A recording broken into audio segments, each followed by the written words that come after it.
Should be recording now. Thank you for that. I'm going to pick 5 people randomly. What we're going to do is allow you 4 minutes back to back to back to back to share.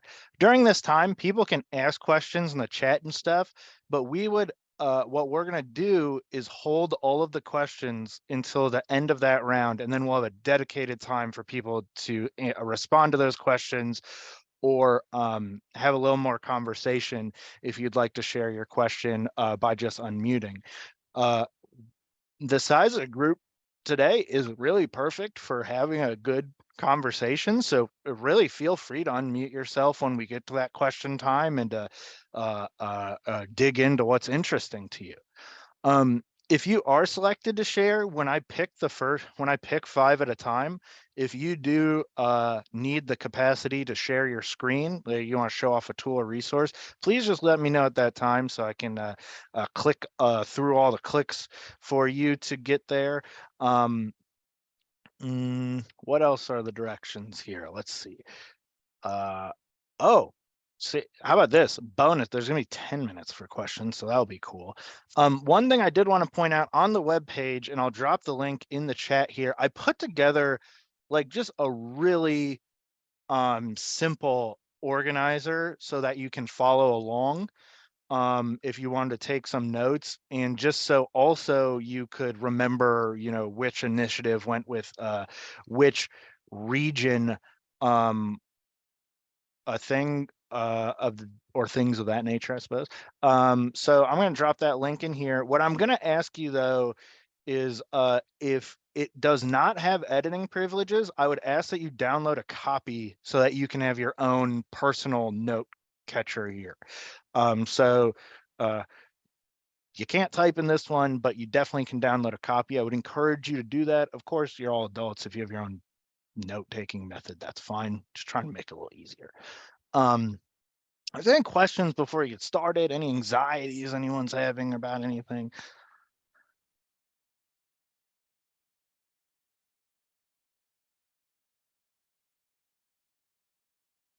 Well, that is cool. What we are going to do here then is I'm going to pick the first 5 organizations here, and then we'll get going. It's real informal. We're just really trying to dig into learning together. Okay.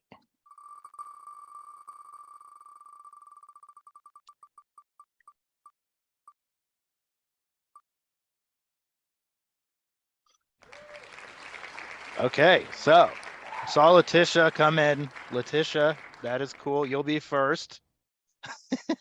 So hopefully you're ready.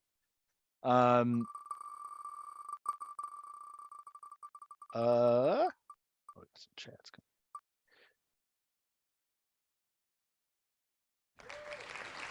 SST 10. Do we have a representative from 10 here today? We'll get 10 next.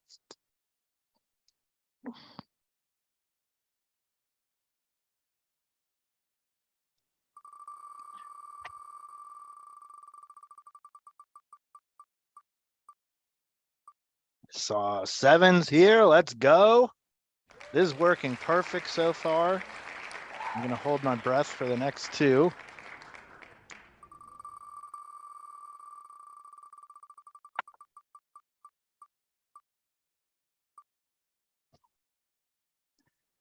SST2. I don't know if Josh was here, but we'll write it down just in case he comes in, or if colleagues are here from 2.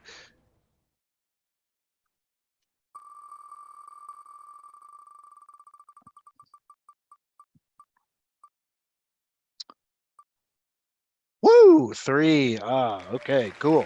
Okay, so we got our first 5. We're going to go just in that order. We'll have Letitia from Office of Whole Child Supports. We'll have SST 10. We'll have SST 7, SST 2, then SST 3. So in the chat, if or when you come up, just let me know if you need the screen or anything.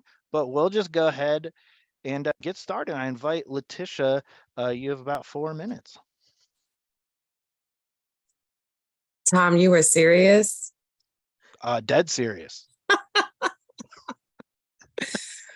I'm sorry. So I'm sharing my work currently, correct? Yes, ma'am. All right. So hi, everybody. I'm Letitia Humphreys, Family and Community Engagement Coordinator for the Office of Whole Child Supports. I currently manage the Family and Community Partnership Liaison Grant, which is a grant that was funded by ESSER funds to staff ESCs with a family liaison. So a person in that building who is meant to be doing the work of building capacity, coalition building for better informed family engagement practices and really sharing those practices with districts. So this is the second year. It started after or during the pandemic. So there was initially 20 to 21 funding. The grant was extended. So it is now going into 2024. So that's pretty awesome. One of the things that has changed about the grant, initially it was meant to serve a purpose for people to build teams to identify a need, to identify a vulnerable youth group. And those categories include homeless youth, foster care youth, students with disabilities, English learners, military youth, justice. So students who are in the justice system. I feel like I'm missing one. But as it has evolved, one of the things that we've realized as an organization is that interventions that are in place for these vulnerable youth groups are impactful for all youth groups. And so we really have transitioned into a space of just asking our liaisons and asking folks to really be considering whole child interventions, wraparound interventions that can be supportive of a variety of groupings. So that is the grant that I manage, and that's the work that I've been doing. One of the things that I've really been trying to focus on now is making sure that this role is sustainable. So it is being funded by ESSER funds. The work that our liaisons do obviously can extend past this grant period. And so we want to be sure that the work that they do is showcased in a way that just lets ESCs know that it's valuable work and that it's work that they should still remain committed to. So I've been doing a couple of little things. I'm in the process of creating a newsletter that will spotlight our liaisons. So my plan is to interview, and I've already started the process of interviewing liaisons to get a sense of what their background is and what brought them to this work, and also to get a sense of the projects that they're working on. And there are a number of really cool projects. We have folks who do a complete conference, or I shouldn't say conference, maybe a convention at the beginning of each school year where they invite a number of vendors and organizations that provide an array of services. And then they also invite all the school districts, all school personnel to these conferences so that they can pretty much equip them with, you have this issue that you're facing in the middle of the year, you have this vendor as a resource, you already have this Rolodex. So there are some cool things happening, and I want to be able to showcase them amongst our community, the family liaison community, but also within the ESC community. So this newsletter would be a spotlight on liaisons. It would be a space to really, kind of hone in on some best practices. We have community of practices every month. And so after those meetings, I meet with my OSU team and we really dig into the feedback that we get from liaisons. And we essentially come up with solutions, and we don't necessarily share those solutions all the time. So this would be like a way to communicate those plans.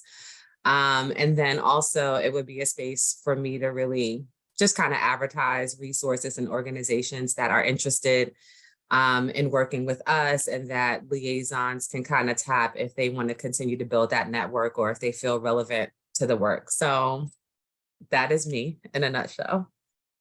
Tom, I would like to say that I did not see my name on that wheel. Well, it was the abbreviation for your office was on that wheel. The But office of. got it. Thank you for the opportunity.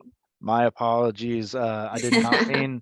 It really was shocking then for you. I apologize for that. That's not my main aim here, but we do appreciate you sharing. And I encourage everyone here, if you got questions for Letitia about the program, the liaison program, and the new things that are going on there, mark them down in your mind or throw them in the chat here. We're going to move right on now to Mythi and SST 10.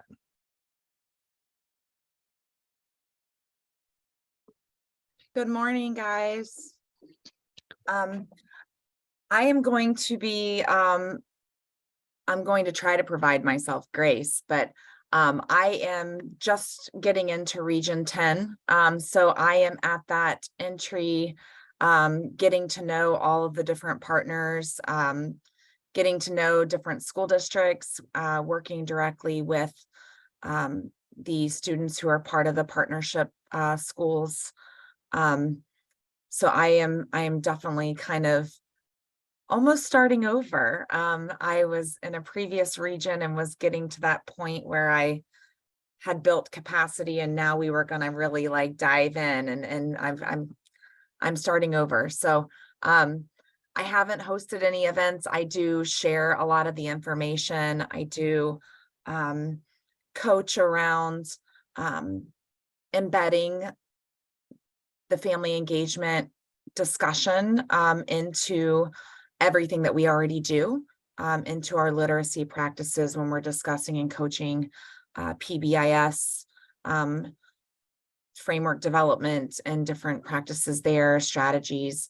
How are we including our partners, community and family partners? So I'm kind of working on building the capacity of my teammates, and also trying to get that discussion ingrained into everything that we already are doing. So that's kind of where I'm at with family engagement in Region 10. So I'm excited to hear what you guys are doing, because, you know, I need to jumpstart and maybe get a little bit further along.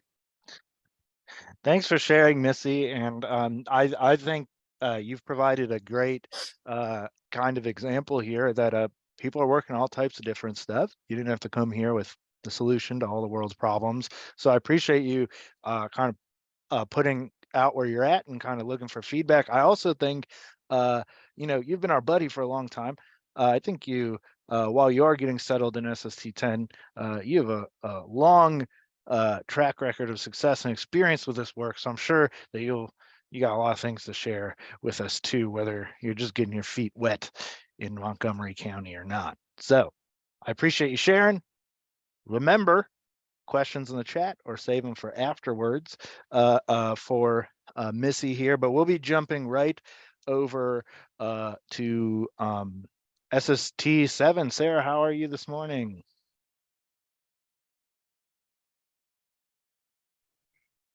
I'm good. Hello, everybody. I came back from the restroom just in time. So we're just sharing about our work that we've been doing. Yep, you got 4 minutes. You just share anything about your work, any tools, any whatever you're doing in SST 7. Yeah, so I want to thank Meredith for agreeing to be one of our speakers at our Family Engagement Recognition Day, FERD. I'm a new consultant to the region here, and every year they present a recognition night where they recognize teacher teams and students that have gone above and beyond for the service of students with disabilities. So part of that day, though, because they've gone virtual, is to provide professional development. And so Meredith has agreed to be one of our speakers for the event. I also was in talk with just yesterday, Brett Tingley, who I was intrigued by, that was part of the summit. She has agreed to be our keynote speaker of this event. So it's an all-day affair. It's virtual, so if any of you are interested, I'm happy to share details on that. So I've been working and contacting and bugging people to be presenters and speakers for that event. So I think I've got a schedule pretty much down. So that's one big thing I've been working on. The other thing, just yesterday, yeah, I think it was yesterday, I was, our regional early literacy specialist here, Erin Adkins, presents a network improvement committee or community where she hosts sessions that focus on structured literacy. And one of the sessions yesterday was a focus on family engagement. And I actually presented your Dr. Boone and Wellman's model of the multi-tiered strategic support model where you're thinking about all families, some families, and few families. And so we went through and picked a scenario or a situation, and the group reflected on how they provide supports and engagement opportunities based on looking at those levels of families. And so it was extremely useful. What the feedback we got from that is they appreciated the practical approach to that. And I think that is key in a lot of this, especially with engaging families. So that tool and that resource was beneficial as I shared that with the group yesterday. Well, at least the exit ticket said that. So anyway, it was good stuff. I thought so. But and then the next thing I'm doing as part of my work is supporting the National Network of Partnership of Schools, or Ohio Partnership Schools now. We have three districts that are participating. We have Mansfield, Ashland, and Crestline, who is our intensive district. And specifically, I work with now Crestline and Ashland. And it's very interesting to see how to prioritize the family engagement initiatives, activities, and actions when working with an intensive district, because they've got so many priorities ahead of them and in front of them. And so really, I try not to overwhelm, I try not to be overbearing with that, or in any way, and have them come to me, well, what else can we do with family engagement? What are some ideas based on everything else we're working on as an intensive district? How can we still get in to engage and work with our families? So it's been a learning curve for me as far as that particular role in working with intensive district, knowing they've got such great needs in a lot of other areas. But yeah, that's been pretty much the majority of what I've been doing, along with attending a lot of these trainings and appreciating the good work that comes from that. So, but yeah, so that's, I don't know if that's 4 minutes, Tom, but there you go. Thank you so much. I just, one thing you said that is striking to me, I think it came up in the, your MTSS work with that structured improvement, or with the network improvement committee, is this idea about like family engagement is like family engagement is not about doing more stuff, right? It's about just rethinking about how you approach a lot of stuff that you're already doing. And I think working with Crestline in that NNPS project, you get great opportunities to just massage that in there a little bit. It can be scary if districts are hearing kind of this or coming to approach it for the first time, but we're really not telling you to do a whole lot different here. I think that's just such a great point. Yeah, and Tom, one thing I did say in that activity, in that resource, is that this is a way to just evaluate your current ways of engaging your families. And I think in doing that, it helped them be a little more aware and reflective on, and that they can then in turn be more inclusive if they're, missing out on a particular group of families that they should, or, had not included before. So I think it's a good way to assess kind of where they're at with their engagement activities as well, which is a lot of what I think districts need to start with, as far as what are we doing with family engagement first, and then going from there. So anyway, I think it's been well received. So thank you. Awesome. Great things going on in SST 7. I'm looking around the room. I do not believe we have a representative from SST 2. I will be corrected if in the next 3 seconds. Okay, was not corrected. So we'll move right now into SST 3, who's well represented. What is going on in Northeast Ohio, friends? All right. Hi, so Candace, you want to go? oh, you could go. Go, you. No. Go for it. You win. Okay. Okay, well, we just had a couple of things, and then Patty can jump in and correct all the mistakes that I've made in explaining these things to you. So one of the things that I wanted to talk about really isn't something that I am involved in. It's something one of my districts was pursuing, and I'm just bragging about it. So they were having a lot of issues and well, they still are, but with chronic absenteeism. And so as the family engagement coordinator was reaching out to find out like what's going on with these families and these kids, she was getting a lot of different excuses like, well, we didn't have any clean clothes, we didn't have laundry detergent, you know, things like that. So she put together an incredible resource room that we've broadcasted several times. I mean, everything from feminine products to food to laundry detergent to diapers to try and correct some of these possible reasons that kiddos were not making it to school or parents were unable to get them there. So I just wanted to give a shout out to that district for going above and beyond.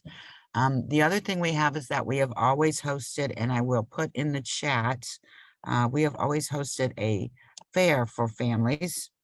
And you said that I do have the capability to share my screen.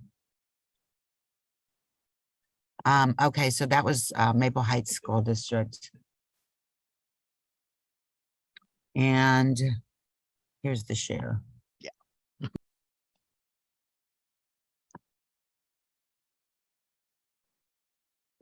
Okay, can you see the flyer or are you seeing thousands of things?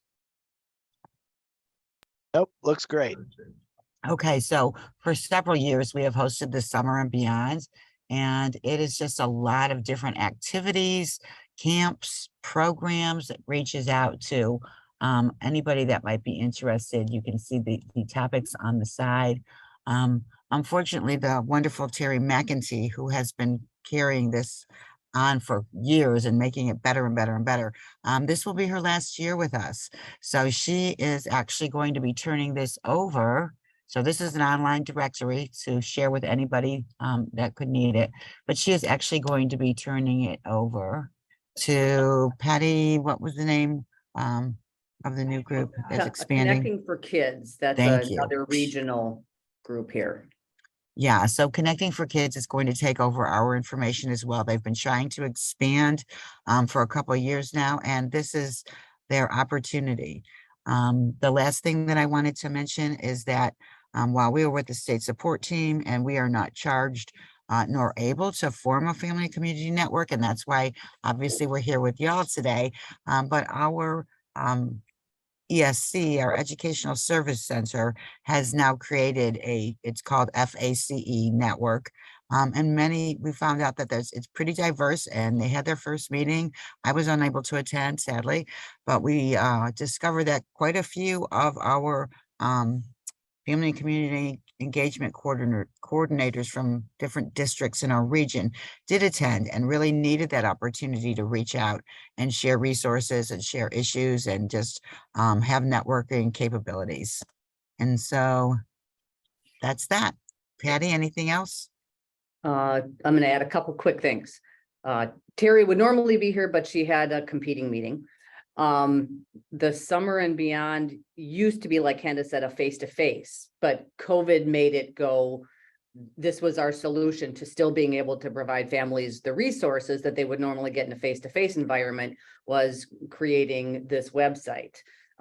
So she's in the process of gathering the information to do it one more time before it turns over to Connecting for Kids. And then the third thing about the FACE Collaborative, that was a grassroots network that was started by two of the family engagement coordinators that have been actively involved in the NNPS project from Cleveland Heights and Shaker Heights. And the ESC has adopted it as an official network of the ESC, which is awesome because that means they have a permanent place to meet, they get food, because the ESC is doing it, so they can offer them food, which we can't. And then eventually, it's still not like on our website yet. I was just talking to their coordinator yesterday, but it will be on the website, publicized through ESC channels. And because our ESC works with school districts outside of Cuyahoga County, it will have a broader reach, whereas we are only, targeted with Cuyahoga County, but the ESC has like 41 districts that are part of our ESC. That's it. Is Terry, when is it, this school year, after the school year, or this calendar year? At the end of the school year. Oh, wow. That's Wow. soon. So We're she'll gonna- hopefully have at least one meeting with us before that happens. Oh, yes. We will have to plan a big going away celebration for Terry. Terry's a lifer of this network. Yeah. Yeah. Hey, really if you guys are appreciate going to you do that doing up in Region 3, will you, if it's possible? I know there's a lot of us who would love to come across Well, the we state. were, yeah, we were actually talking with Terry and she doesn't really want to do anything, but we said, okay, well, how about dinner happy hour at a restaurant in your town and we just all come to you and then Mhm. I can come, her son, and he would love that. So. Yeah. Well, thank you all for sharing, and we will keep. This network is also gonna, as the planner of the network, there will be a moment for Terry before before we get out of here, so we can all celebrate her and her great work. We did just make it through our first round of share outs, so right now we have about 10 minutes, give or take, for questions. Feel free to throw your questions in the chat. I would also invite people to unmute just to give you a quick rundown of what we heard about. Letitia from the Office of Whole Child Supports of the Department of Education shared with her work with the liaisons and ESCs who are working with families and vulnerable students and families who are made vulnerable through system inequities, things of that nature, and some new initiatives she's doing there. Missy told us about getting her feet wet in SST 10 now. I keep like almost saying the wrong thing all the time. We also had Sarah give us a rundown of a bunch of stuff. Family Engagement Recognition Day, her presentation about MTSS and some other things about NNPS. We also heard from Northeast Ohio, which you just heard. A lot of things going on up there too. So right now, questions for any group.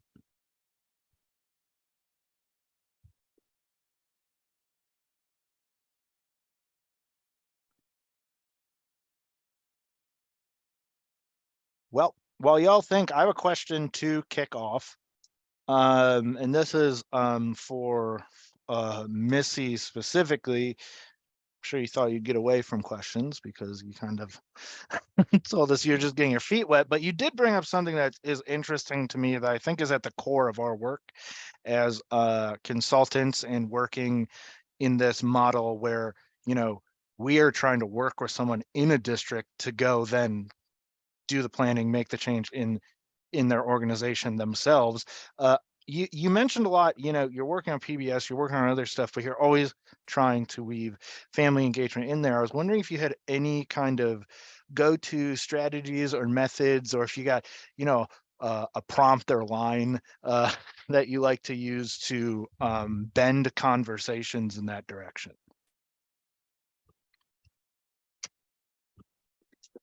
It really depends on the conversation, like what's really being discussed. I try to develop, you know, before I go in, when I'm prepping, you know, different questions that might benefit the conversation. A lot of times I will just come out and ask, you know, how are you partnering with families to empower them in the home to be able to support some of this learning at home, whether it be, you know, giving them the language to use with their children for PBIS within the matrix, or, you know, specific training opportunities to educate them about some of the things that are their child's learning. That way, you know, a lot of the times it is, it's not a won't situation. It's, I don't fully understand, you know, what's being taught, so I'm not comfortable supporting this at home. So some of those strategies in my previous region, a lot of, you know, the literacy work, we would really talk about once capacity was built within the building and the teacher level, then, you know, how are you sharing this out and empowering families and partnering with them and giving them the tools so that they can, you know, feel comfortable reading with their kids. You know, how do we read with our kids? What are questions that we ask when we read a text with our children, different practice strategies, whatever that might be as far as what the district is working on and they feel parents could also do at home. So it's more of like informing, empowering, and partnering with families so that they too are a part of this learning experience that their kids are having. So it's always just, that's a question I feel like I answer, or I ask all the time is, have you considered, how families can be engaged in this process, and what are you doing to establish those partnerships? So that's constant discussion and question and all of the above. I love it. Thank you. And, I think you bring us to a good point. Maybe sometimes there's not the perfect question or strategy, but I love, like you say, when we're preparing to go into these conversations, how am I, meeting my questions or prompts for where they're about to be at. It's basic stuff, but always a good kind of reminder to be meeting people where they're at. Yeah, I think it's really important in the conversation. I think people see family engagement as like the separate thing. Mm. And so I'm really trying to work, on this isn't separate. This is, we do some really great things. So, how can we tweak them? I've had a few conversations already this year about the redesign. How do we redesign our current practices to make them accessible, engaging, equitable, so that, families want to partner with us and want to be a part of what it is that we're doing. So yeah, I think it's just always trying to embed that conversation into everything that we do, because we don't want to be at something separate. We want to complement the literacy work. We want to complement the behavior work. We want to complement those IEPs and different interventions and RIMPs and all of those things that we're doing with kids. So that's kind of a change in mindset for some. And I think the positive thing that came out of the pandemic is that family and community engagement was brought to the forefront instead of on the back burner, because it's very important. And that, they don't have to be the sole educators, but they are educators. So what tools are we giving them to help them as, they have just regular conversations with their kids at home, but also supporting that learning also at home.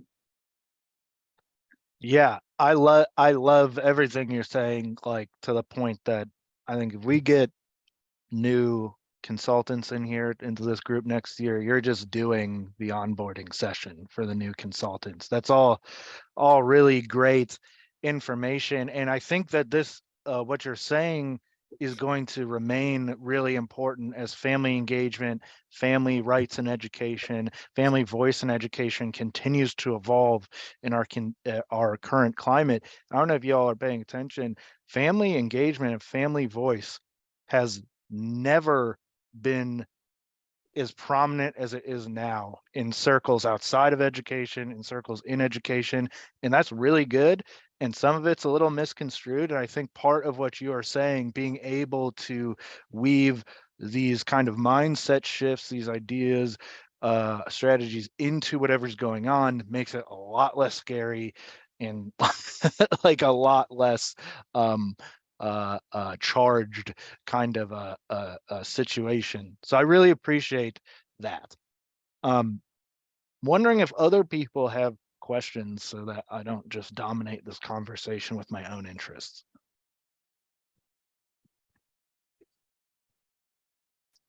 Not really a question, but maybe a bit of an aha moment for me. And I don't really know why it happened while I was just hearing what I was hearing, but I think like with our partnership schools work and with other coaching work you're doing, it's not always like, we don't always start the conversation with thinking about all the different roles in education and how they are positioned to engage with families. Like the front office staff engages with families often and in certain ways and for certain reasons. Teachers engage with families often in certain ways for certain reasons. Principals engaging with families often in certain ways, certain, and some of them have like distinct reasons why families may be engaging with them. And other times it's like really just very broad. It can be for any number of reasons, but we don't always start the conversation with that. And then thinking about, okay, so what does that person in that role really need on the ground to do that role well? So it was just kind of an aha moment. And I'm not sure why it happened when it happened, but that may be like another thing to just be really clear about in conversations about family engagement and education as we're coaching. Like, okay, so what does this person in their educator role need, as opposed to like, what can we do generally with families? Because then I think we shift to like events, because it feels like we need to generally engage families. But if we really think about what the teacher needs when this certain issue comes up, or what a principal needs to feel like they are equipped to have difficult conversations with families or something like that, then I think we get a lot more specific and practical and more of that ongoing, not a marathon, or it's a marathon, not a sprint. What do I need to do my job well to engage families? So that was just something I thought of, and maybe it would help someone else too, thinking through that as we go into these coaching conversations, as we from the state level lead PD on engaging with families.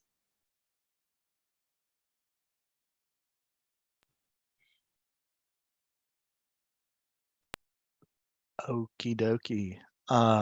Well, with that, keep dropping chat. Things are going to come up, and I see the chat kind of perking up a little bit here. So feel free to keep dropping stuff in the chat for our first round. What we're going to do now is we're going to select another round of speakers. Sarah, what's up? Yeah, sorry, I do have a question. I just Of put in the course, sorry chat about because that. Meredith's comments made me think of that core competency document by the is it Nafsky? Yeah. And I really enjoyed just digging into that. I'm trying to figure out how we can. Yes. Oh, you got a fancy hard copy.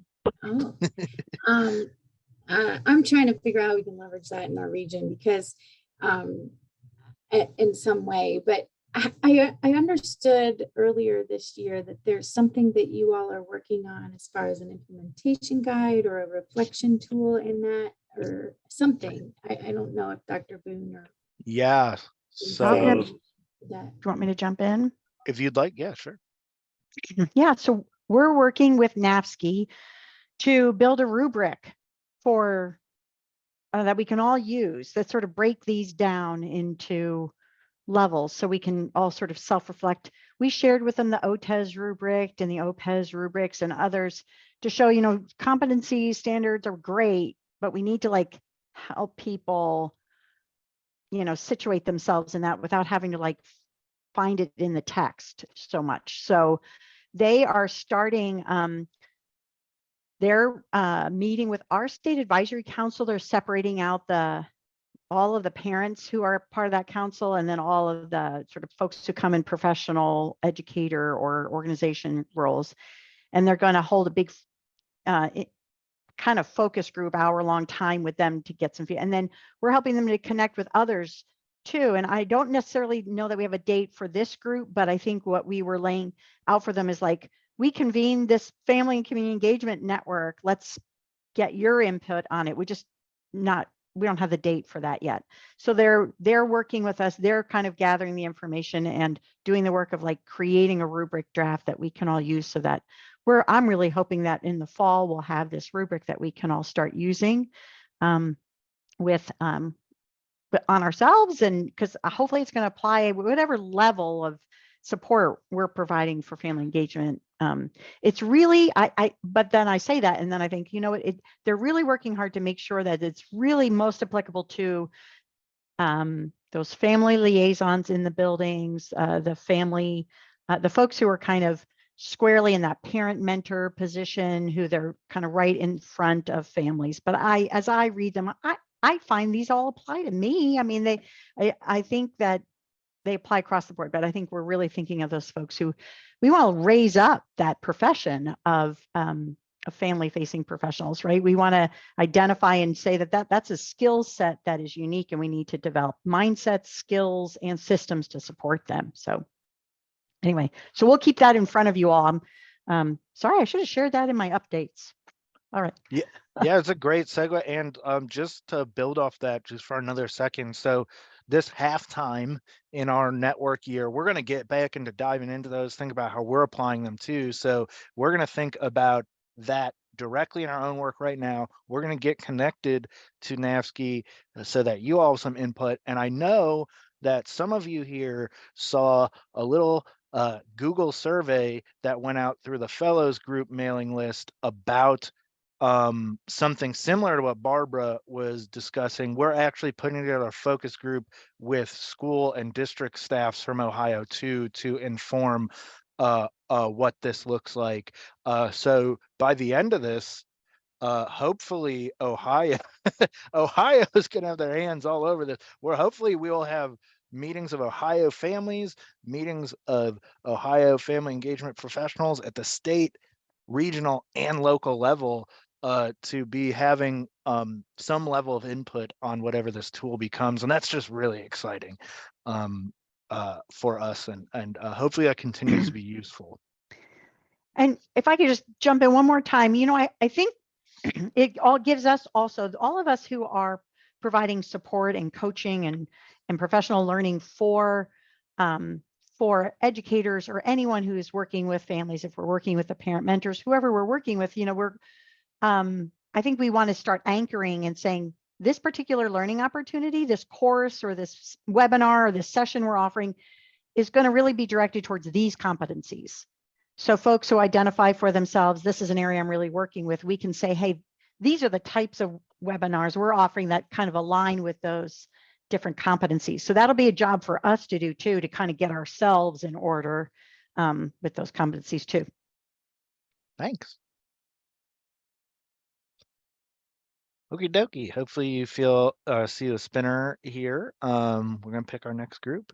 And after this group, we'll do our questions, and then we'll get a little breather in here to refresh our coffees and stuff. So let's see who the wheel has in store for this round. SST 12. SST 12. Did I see? So. Well, we'll write them down anyways.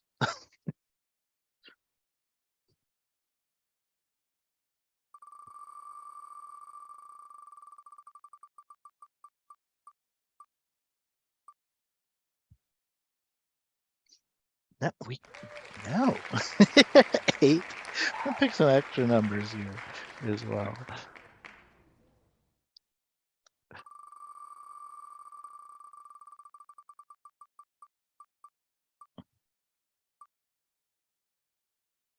$16. Now we're talking. Let's go. 16. We'll hear what's going on in Southeast Ohio.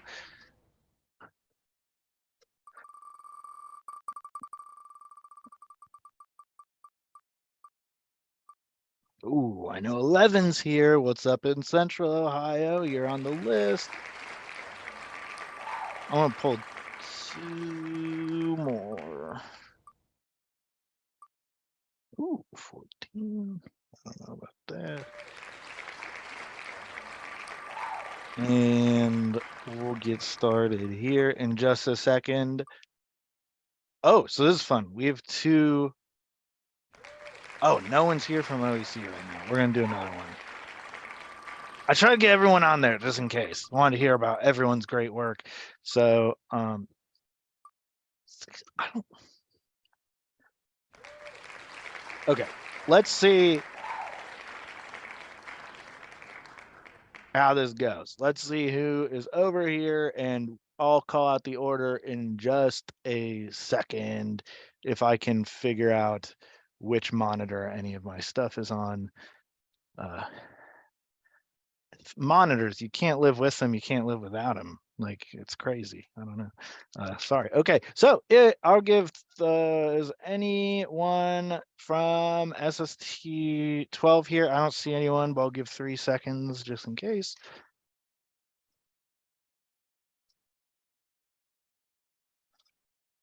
I also am not, is SST 8 here?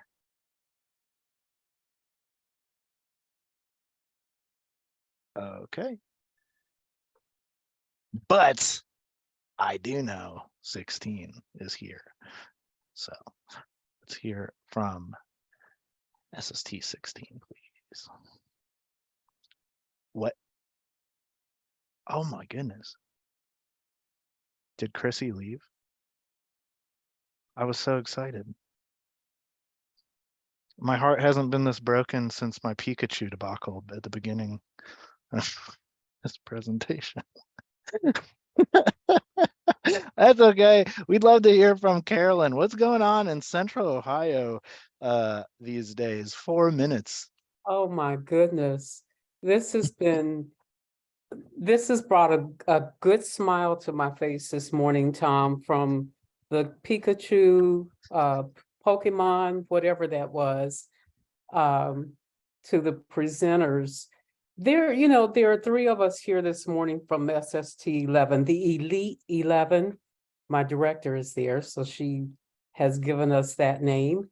Dr. Gibson is also here. The great thing with SST 11, with our size, our regional area, we have been able, with our director in the past and our current director, she has been able to assign more than just one person to family engagement.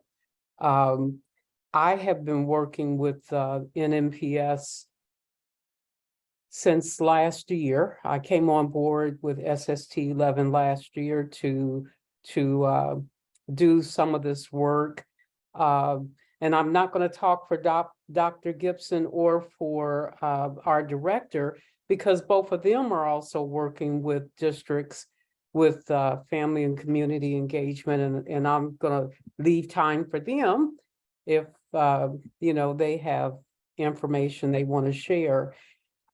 The thing I like with the work I'm doing, and again, I'm just a piece of the bigger wheel out of State Support Team 11, working with Licking Heights. For those of you that might have been on the booster session that we had with Dr. Wellman and Dr. Boone last week, Licking Heights had the opportunity to present part of what they've been working on this year, but we didn't have sound.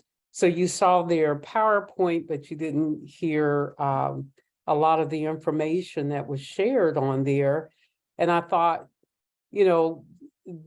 they were able to do literacy night with 2 of their schools in November. And I think the principal at one of the schools did indicate that they had a larger turnout than they really expected to have. Their turnout at just one of the schools that night had all of their parents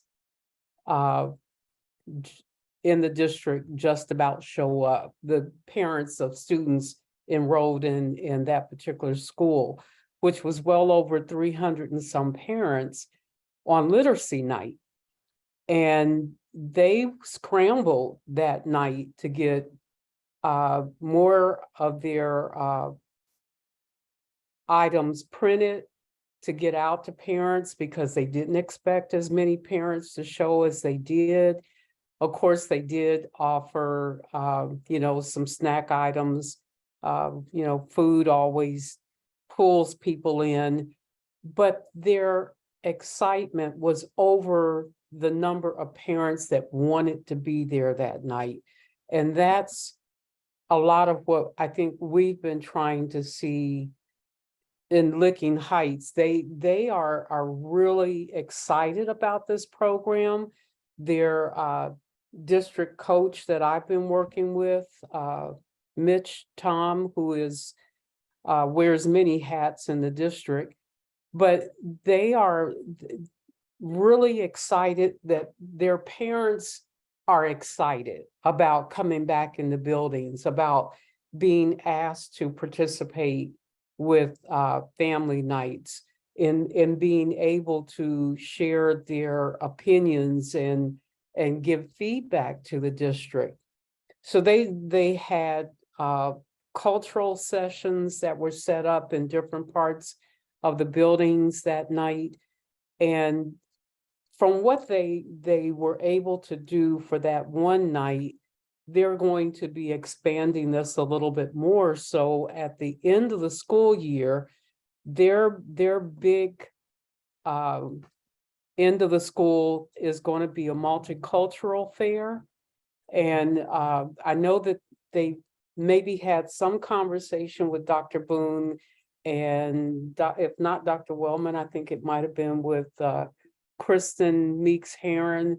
So they are really gearing up. They're looking at, you know, not only what they're going to do at the end of the year, but you know, how they're going to sustain this work in the upcoming years. So, and they've got a superintendent that's really excited about not only this program, but how they can do more family engagement within the district itself. So it's been really exciting for me to, over these 2 years of working with this program, to see how this district especially has geared up, how they've been working with it. They came on, if I'm not mistaken, they came on the year before I started, but they also added buildings this year. So it's just, I'm excited over the district being excited and over this type of work. I have done family engagement work for a lot of years, and it's not something that's one and done. It's we get it started, we may have to go back and tweak, we keep looking at it, and then we develop it and we go further down the road with, you know, I heard people say including it with PBIS and literacy, and you know, they're just, to me, family engagement should be woven into everything that goes on in the districts, because parents are our success story to our students having success. So if we got the parents, we've got the buy-in, we've got programs. I love the setup of your web page and the redesign of it. A lot of information there. And it just, you know, it continues to excite me doing this work. For those that have known me for a lot of years, you know, this has been a passion of mine. I hate to see Terry leave, because Terry's been doing this work for such a long time, and she has been, you know, when it comes to family engagement, Terry up in that northeast corner has been a very strong voice. So hate to see her go, but if I don't get to see her, some of you that do, please tell her I said congratulations and good luck with next steps. I am going to give way in because again, I don't know if Dr. Gibson or the director has something that they want to include. So I'm going to back away from this and give way to my colleagues. And I also see one of my other colleagues is on. So again, I'm going to let go and because I could talk on this for a long time. So I'm going to stop and give way to others. Okay, well, good morning. I recognize that we had a 4-minute window. And so based on that, I don't want to add that much more. Thank you, Ms. Carolyn, for just giving a bit of an overview and highlight of some of the work that's happening here at the Elite 11. Like she mentioned, she's been working with Licking Heights. She spoke a little bit about that. Dr. Gibson works with Columbus City Schools. Eric works with Groveport Madison as it relates to NNPS and the alignment of their goals and their actions around the improvement of all things student, right? Whether it's interacting with PBIS, whether it's interacting with, raising attendance, looking at matriculation or graduation rates, students with disabilities, graduating with regular diplomas, tying all of this in, and how can we pull in our family and our community engagement to ensure that we have the best outcomes for students. So she just highlighted some pieces of those, and each of them have separate intricate things that they're doing, whether Columbus City with their ambassador programs in 120 of their schools and so on and so forth. But again, just keeping with the 4 minutes, and forgive my camera being off. I don't know what's happening with my Wi-Fi, but every time it comes on, you guys cut off. But thank you. And just wanted to speak really quickly. Thank you.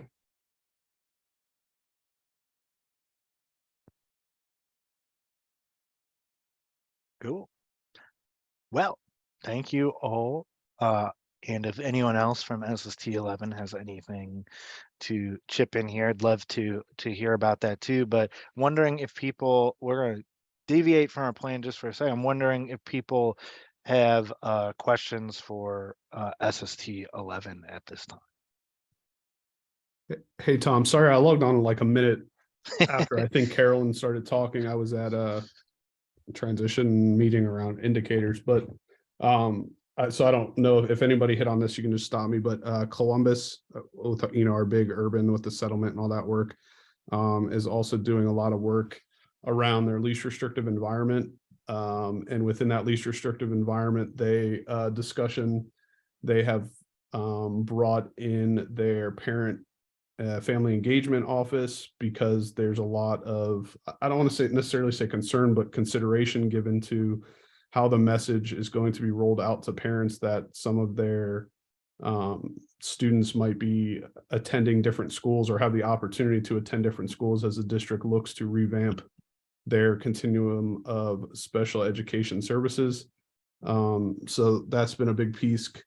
They're also working in partnership with their family engagement office. The transition team is through the NTACT transition self-assessment has identified family engagement as their kind of priority need for this year. And it's kind of set up as like a 3-year plan, but they're so for this year, they're looking to bring back their transition fairs. And with that, their parent mentor is involved, as well as their family engagement office, to secure translators and things like that, to make the transition fair as inviting as possible for all families that the district does represent. So lots of work going on all over our region, but specifically Columbus, within that family engagement piece, has been a big part of our work.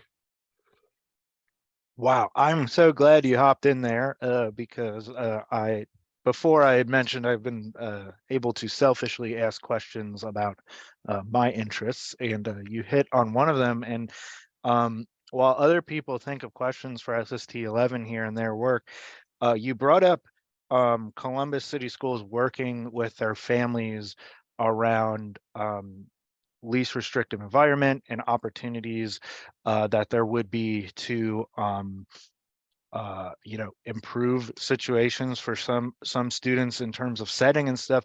I'm wondering if you could just go a little deeper into that, because one thing I think that, like, families are often really the first people that might notice, hey, this is not my student's least restrictive environment. But at the same time, the concept of least restrictive environment can be like a little not necessarily complex, but maybe the words don't mean exactly what you think they mean all the time or whatever. I'm wondering, like, what has it looked like for Columbus to have conversations with families of students with disabilities about least restrictive environment as they prepare to offer them or allow them new opportunities to pursue those environments.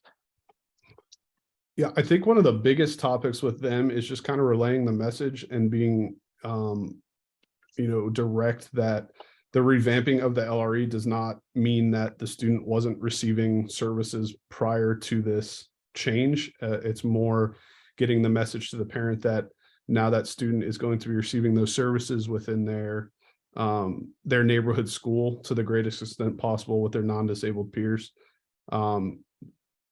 I guess, without giving too much of the the district's like business away, they had created these like learning centers essentially for students where if you were a student with, this disability identification, you went to this school, there was the possibility that that school was on the other side of town, or you had to get on a satellite bus, or so it's really kind of refocusing that conversation back on the service, not necessarily the location for those students.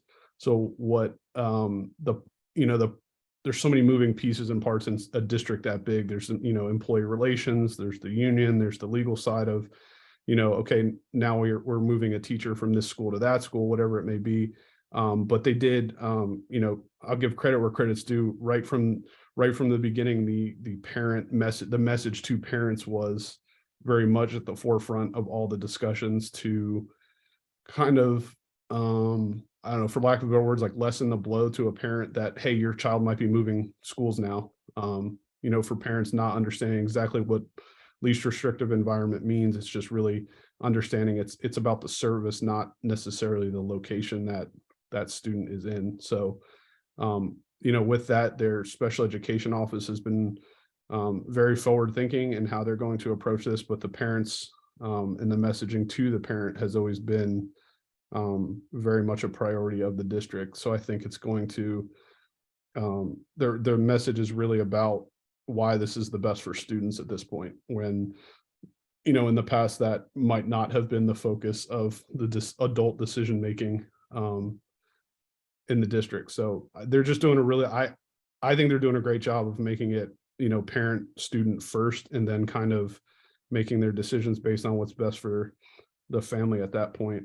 But yeah, there's a lot of moving pieces and parts, but they're looking to change things and have it ready at the onset of next school year. So it's been, pretty busy for us in our office as far as quick turnaround on meetings and training and professional development opportunities. And they're planning, I think, 1 or 2 like parent sessions, either recording them or making them like open kind of forums, but just working on the structure about how to do that so it doesn't become like a, sometimes in those situations, a parent will stand up and say something and it just has to do with, obviously, as a parent, we're worried about our kids first, but their kid. It's just more of a general approach to why this is beneficial to all students. Thank you so much for going into that a little bit further. And it does just sound like such important work. And I'm so happy to hear that the Elite 11 are guiding and consulting through that important work. I'm wondering now if there's other questions for anything that's come up around State Support Team 11.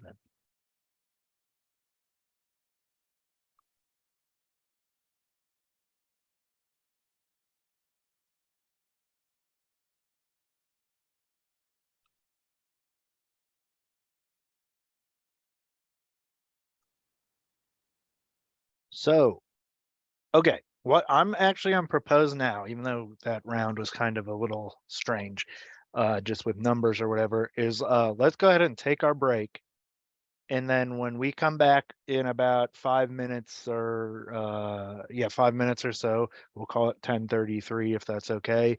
I'll do the wheel to pick the order for the rest of the conversations we're going to have, and then we'll jump into it.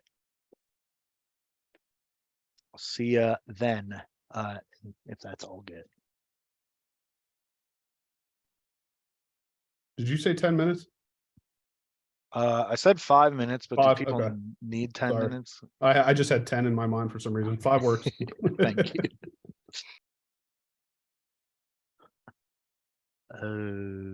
Okie dokie. Hopefully, people had an enjoyable 5-minute break. I know it was short, but got work to do.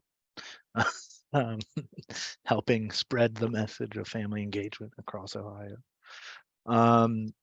So my sorry about the cough. My what screen am I sharing? My proposition for the rest of this specific activity is we have 7 names up here. I tried to adjust it during the break so that only kind of people that were around would be on the wheel, as we've had some people stopping and popping out. No, it's busy times. But what I'm gonna do now is I'm gonna say, let's get all these in order. We'll go 4 minutes at a time and then have a big break. Not a break, but a big period for questions, conversations that come up. Remember, during this time, you can drop questions in the chat and stuff if you don't want to save them to that time. Cool. And then just to give you a primer for the rest of the meeting, after we hear from our the remaining network members, we're just going to have about 15-20 minutes to get into some smaller groups and just debrief about the things you heard. And then we'll just wrap up with some announcements and stuff. And hopefully you can take something with you today, or contact that you'd like to connect with about a certain area of your work. So let us go back to the wheel of names. Here.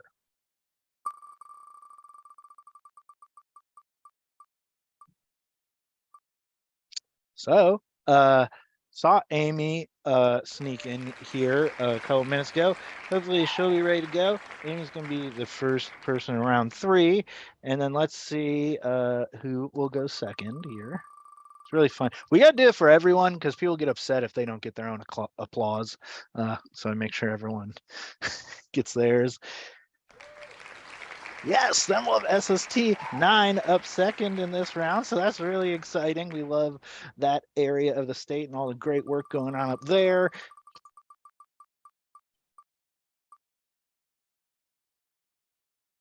Oh.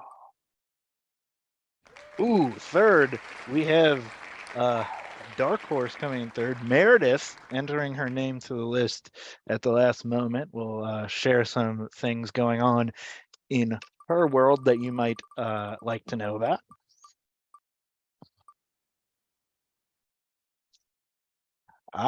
Then we'll have the wonderful western part of our state, SST 6. Hear what's going on up there. Man, I have SST 5 will come fourth in this round.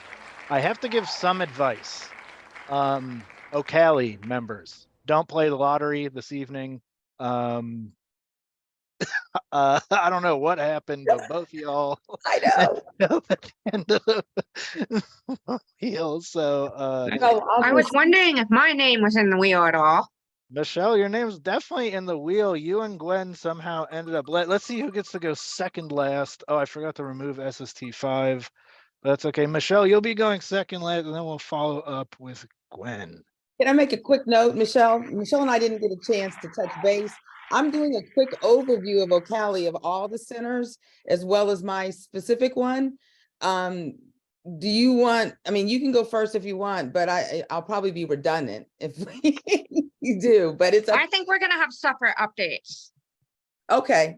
Yeah, I plan to talk mostly about the outreach center, and I figured you would talk about the great work you're doing at your center and Ocali as a whole. So could we have 8 minutes? All right. Yes, you guys will each get your own separate time, and Woo!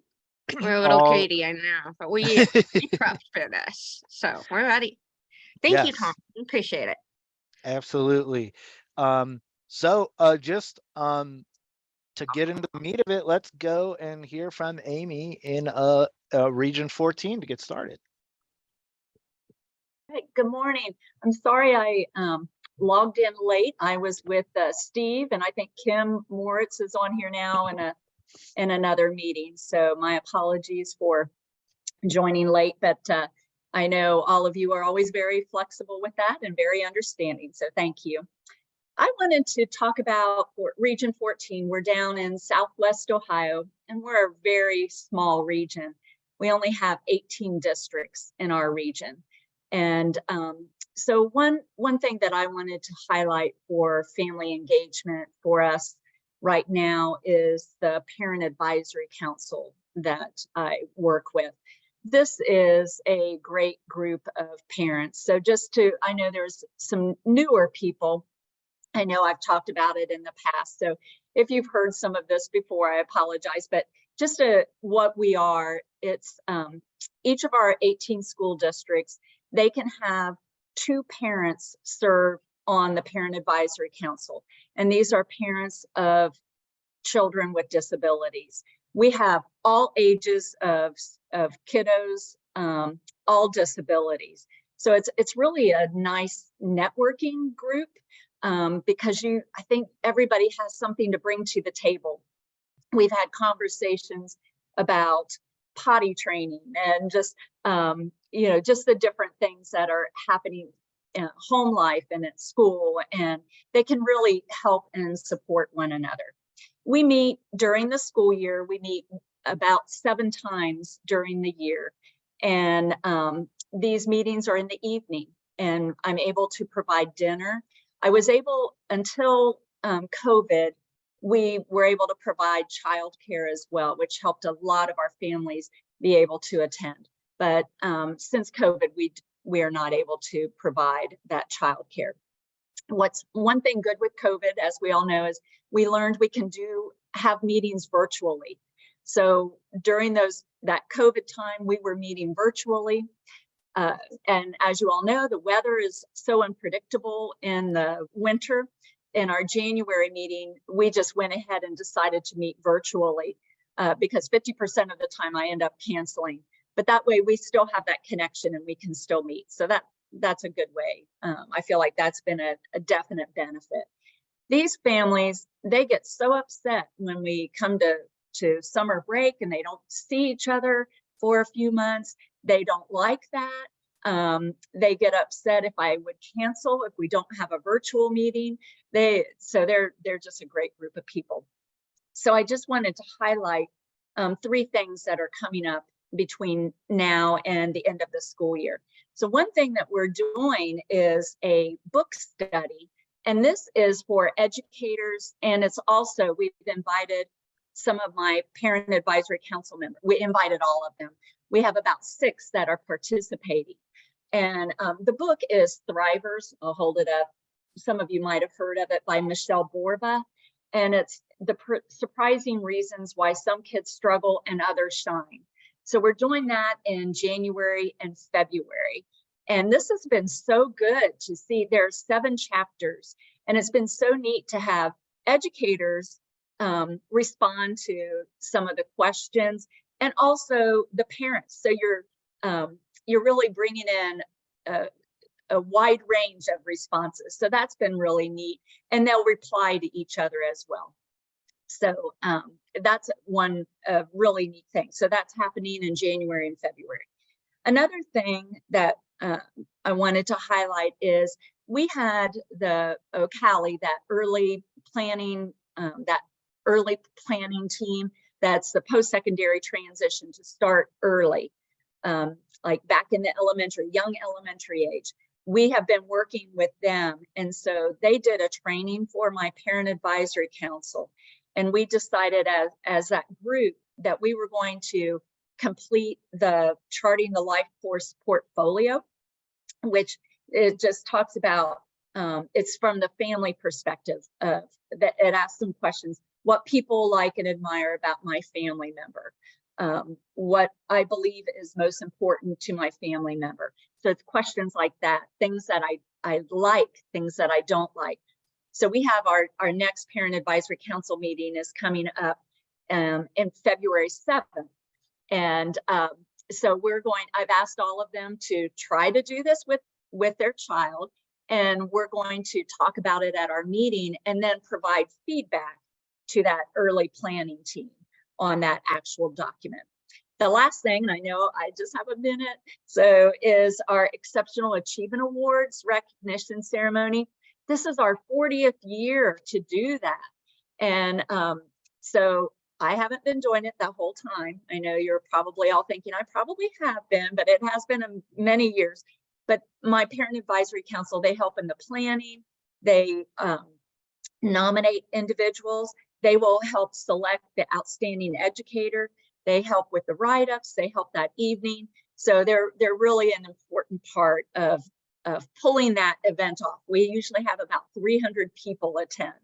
So it's a really exciting way it's a late April, so it's a good way to kind of end the school years, even though we still have another month or more, but it's just as a nice celebration of many individuals. And that's all I had. Are there any questions? We will have a question period after this round. I just wanted to Okay. say really quick before moving on that you started this conversation by saying SST 14 is pretty small. You've got a lot of stuff going on for being a small region, and we're super happy to hear about it. I know that there already is questions in the chat for you, so maybe look at those and prepare while we move Okay. on to who is Okay, next. thank you. Yes, thank you. No, thank you. That was rude. Thank you, Amy. You're the best. One of the best. You're all the best. So oh, my face is getting red. Anyways, number 9. Krista, what's up this morning? Good morning. I should say Happy New Year. How about that? We'll just say Happy New Year to everybody all over again. Exciting pieces here at Region 9.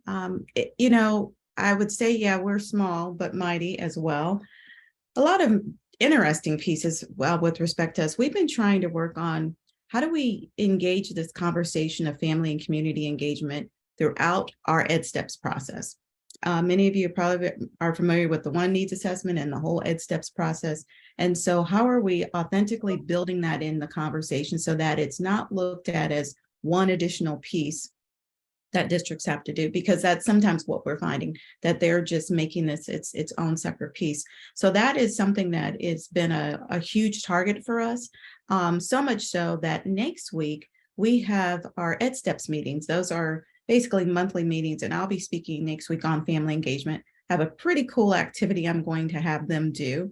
And I just asked my colleagues earlier this morning if they could bring magazines, old magazines that they're not using, nothing that is sentimental that, you know, we're going to cut up and use, but we're going to actually infuse into this conversation of family and community engagement and activity that the districts that attend will be able to take back with them. Now, I can't really tell you what it is because it's a surprise and I don't want you guys running off saying, oh, you know, but it's going to be kind of cool because I know that they're going to normally sit there and think, oh, she's going to come talk about family and community engagement. We are doing that. Why do we have to hear that again? Well, this is going to give them a different perspective about it. And it's all focused on basically, what if that was your child? So that's all I have to say on that one. The other piece I want to note is that we, in our county, the work we do with Stark, Wayne, and Holmes really profuses this notion of family engagement, so much so that we're part of the NNPS as well. We have 3 wonderful school districts that are participating. In fact, I'm going to be headed out to one of our districts tomorrow to have some reset conversations, because with so many things that districts are being asked and tasked to do, sometimes it's hard for them to see that this isn't one additional thing, you're already doing it in some way. So let's expand that out and let's just tease out that a little bit more. But one of our cohorts, which actually was our first cohort, had an opportunity to present last Friday at the NNPS booster session. Super excited for this, this principal. You know, Stephanie Guerin, she is the principal for Alliance Intermediate School, and she hit it out the park. So much so that part of the emphasis of it is we're working on these podcast conversations. And I've been talking to some of the families to see if we can create some conversations called At the Table, where families are actually talking about what they're doing. And she's got 2 family members that are like, yeah, we'll do it. We'll help do it. But what Stephanie presented were these strategies that she's actually doing in her building. I had an opportunity to sit in her ATP, basically these are these family partnership meetings. They kind of remind me of BLTs basically. And it was so powerful how they pretty much have, I think, raised the bar. Barb, Meredith, and Tom, they've raised the bar on this NNPS work where they're bringing in guest speakers to talk about the work that's happening. And you can see the families and how well they're engaged with it. So she presented, she did a great job. I loved her presentation. She also had an opportunity to go to the national conference, Family and Community Engagement Conference last year. And so part of the deal was, hey, Steph, if you're going to go, bring all that information back to our region. And that is what she's doing. So we're continuing to expand on that work as well. And with respect to the new website, it's funny, Barb, I have to tell you, I was on the site and our director had said, you know what, we need to get a refresher on the new site, because I was on there. I was like, oh yeah, things have moved. So I'll be doing that in one of our planning meetings with our team, which is going to be really exciting, because I think I will create it just what we just did here, spin the wheel. And we'll be going through some of those with our team members, because they do use the site very well, but now I don't think they're used to the new pieces that have come out. So that's probably 4.5 minutes, but I will stop there and say thanks so much for the opportunity. Always great things happening up in Region 9. And good chatter in the chat, so keep that rolling in as we prepare for questions. But up next is the one and only Dr. Meredith Wellman. Thanks, Tom. When you come back on, you might want to hit your mic down a little bit to make yourself louder. There you go. Good to be here. Good to be back in the office today. My home office. I was on a ski trip with my family the last few days, so if I seem a little bit like off in the clouds, that's why I was yesterday. But it's good to be back. I want to share with you a couple things that I've been working on in the background. One of them is I've been collaborating with ODE's literacy office the last several months to create a specific course for Ohio's model literacy sites. It's called Foundations of Family Engagement and Adolescent Literacy. So this is being offered in February to comprehensive literacy state development grantees that are middle schools and high schools. So I've been developing that course with Ohio's adolescent literacy specialists. There's about 4 of them. And so they've been offering a lot of good insight into the development of that course, because we're kind of taking our Foundations of Family Engagement course and then layering on more to it. So really wanted to make sure that the examples were really specific and would resonate well with middle and high schools. And then as part of that, kind of developing, in addition to our center's middle ground resources, which are really sort of about that transition from the elementary family engagement, kind of what families do in elementary school, we kind of transition to middle school. So what does that look like? So I didn't want to make the high schools feel like they were kind of left out of the resources, because a lot of that does kind of apply across middle and high school. It's like adolescent family engagement, but I didn't want them to walk away thinking that we didn't have specific resources for high school. So I've been working with Hadley Bachman on our team on some specific high school family engagement literacy examples. So I shared a little bit about that at the Partnership Schools Booster session, shared a handout, but that will be embedded in that course I'm working on as well. So in February, I'm running that course with some others on the team. Dr. Boone will be a part of that, facilitating some workshops for that course. And then additionally, I know some of you are probably aware of the work I've been doing with ODE and families of students who have dyslexia on some communication tools that go along with the new dyslexia laws. That work is continuing. So I dropped the link in the chat and I can, Tom, you want to pull up that link for a second, just so I can kind of make sure everyone's aware of those resources, and then I'll talk about how we're continuing to expand them. So what's up there on the site already, if you're not aware, is sort of a flow chart of when schools will be like minimally required to communicate with families about screenings and their child's results on the screenings. And then there's a sample school year timeline for when those screenings happen. And so that timeline could be shared with families as, you know, in meetings if that's relevant, or it could just be something that the schools really use to plan out, you know, when different screenings are going to happen. And I think that visual really helps them think about, okay, so when I'm communicating with families after or before these screenings, how can I kind of combine the communications to be more efficient and to really explain to families, because it can be confusing if there's multiple screenings going on in a single year, or maybe the screening used to be for this and now we're kind of layering on, well, it's also going to give us a picture about dyslexia. So I think just that visual helps with explaining what's going on throughout the school year and what families might want to know about it. And then if we scroll down, we've got the both a web-based and there's kind of printable versions of this dyslexia resource guide for Ohio families. And then if you go to the web version, Tom, for just a second, not the download, it says those additional, there you go. Okay. So this one has both downloadable PDFs and some audio versions in different languages. And then it's kind of like a little accordion, so people can click the plus sign further down if they want to kind of dig into more answers to those specific questions. So I kind of tried to like consolidate it a bit so they can just get to exactly what they need to know. And so we've been sharing this with like Ohio's children's hospitals, so just so that more providers have access to this and can share with families on that side of things. So we're all kind of speaking the same language. We're explaining to families, we're giving them good, simple, you know, clear information. So whether it's a speech language pathologist that needs to be able to share this with families and how their school will be interacting with them, or it's a teacher or, you know, principal, whoever, that we're kind of all sharing the same good information that was developed with the Ohio Department of Education. So that's one of the other tools. We've got a couple more, including a sample letter after a tier 1 screening, which, you know, is, we really hope people are looking at that, but also adapting it to what they think needs to be in that letter for their families based on their local information. And then sort of the next resource that's going to come out, and hopefully pretty soon here, is a sample letter for the tier 2, which is going to include, based on the law, it has to include an explanation of what structured literacy instruction is.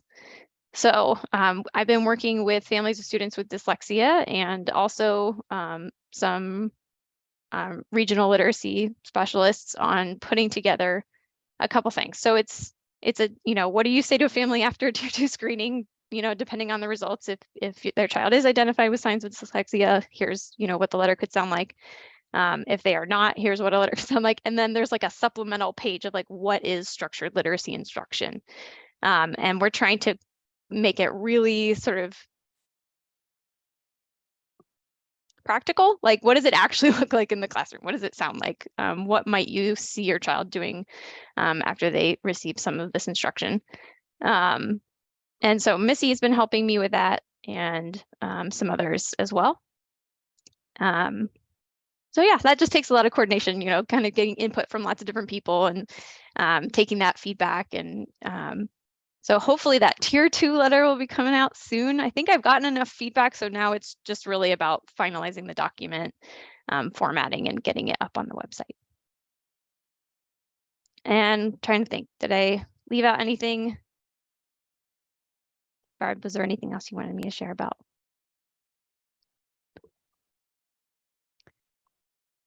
I think it's great. There's a lot there, and yeah. Awesome. And thanks so much, Missy, for your help on that tier 2 letter. Yes, obviously, we do brag on our center all the time, but but Meredith is the all-star from our team for this meeting. Website knocked out. This stuff is like next level. It is really cool to see our network be so responsive to the needs of kind of schools and families here. And thank you to all those that kind of made this happen along with Meredith. So think about some questions about that. Hopefully you're accessing those. I know this is going to be a big thing if you're in the literacy space. We have up next though, just to keep on keeping on, we have SST 6 up next. How are you today, Kim? Well, I thought I was doing well until I couldn't find my unmute button, but here I am. Oh boy. So as you all know, I've been doing a lot of work with graduation, especially for students with disabilities. And then most recently, SPP indicators 1 and 2, good times. So we have a lot of small school districts in our region who may have missed the indicator by like 1 or 2 students. And they're not so excited about that, but I think back to about the fact that each child means each child. So one student not graduating or one student dropping out is a problem. And so I'm linking it back then to how we can support families and understanding the whole graduation process and their role in it. So I too, Krista, have a secret project that I cannot share with you, but I've been working with Dr. Hicks on a PD for parent mentors, which I'm super excited about, not just transition, but graduation requirements and how students with disabilities can meet them and how the transition plan is supposed to support that, not be something separate. So we're working on a storyboard for an online module, and then we've got a couple other things that are in the works to support the parent mentors with the topic. And then I would do a meeting with them and answer any questions that they have. But I think I'm excited about that because those are the parents that are going to be able to get out into the districts and support locally, to support the families that are boots on the ground. So I'm super excited about that too. So I wanted to share with you the SPP. I did share it in the previous meeting that we're in with transition. So if you already got it once, you can delete it this time. But this is a Google site that I made for the SPP indicators to support the SPP indicators in our region. The first page is on indicator 1 and 2, and then I also had other consultants in our office do indicators 11 and 12. But I just wanted to share the resources with you. So I get to use some of these resources also then with the parent mentor training. So if you scroll down, Tom, this is all for indicator 1 and 2, which is graduation of students with disabilities and dropout of students with disabilities. So if you scroll down a little bit more, that's all the stuff about the required actions as a part of it. But this is information that educators can use, that families could use to understand what is the career advising policy and how is that beneficial to my students? What is the school's responsibility? So if I'm that one family that my child did not meet graduation requirements, I may be wondering, why didn't they? And these are things that are in place for school districts to do by law. And then it's educating families on that information too. So I like that one there, Tom. Supports for all students. It's got a graduation bar across the top. It actually shows how your career advising policy and student success plans and your at-risk indicators all go together to support a student, even a student with disabilities, to meet that graduation. So I was trying to make visuals that are slowly popping up that could be used to support families. So the parent mentors will be getting these, and I'll be explaining those to the parent mentors, and hopefully they can use those resources to understand that. And Meredith just gave me a super awesome idea about creating a visual that can be used by school districts about when parents need to be involved. So if students are not on track, part of that at-risk indicator or at-risk policy that districts have is that you're required to write a letter to families. You're supposed to send a letter to families and saying, hey, your kiddo is not on track to graduate. But really, what does that letter look like? So thanks, Meredith, for that idea. Maybe just to even draft a couple examples of what that letter could look like and making sure that it's in family-friendly language. but including a visual of the timelines where you can interject family engagement into this whole big process called graduation. That's really what I've been doing a lot of. Well, I mean, that is a lot, and that's great stuff. And we are all, I know I'm personally very interested in graduation, transition, life after school for students with disability and their families. So we really appreciate you bringing this like really focused work and resources to our attention. This is just phenomenal stuff, really. And I think, as you said, you shared it in the actual transition network meeting. So I'm sure a lot of people are going to be diving. Okay, thank you. Thank you. Kim, is that link like available for anyone to check out? Cool. Yeah. Oh, you put it in the chat. Sorry. Got it. Okay. So, and then there were 3 to go. So we have SST 5 up. Hi, good morning, everyone.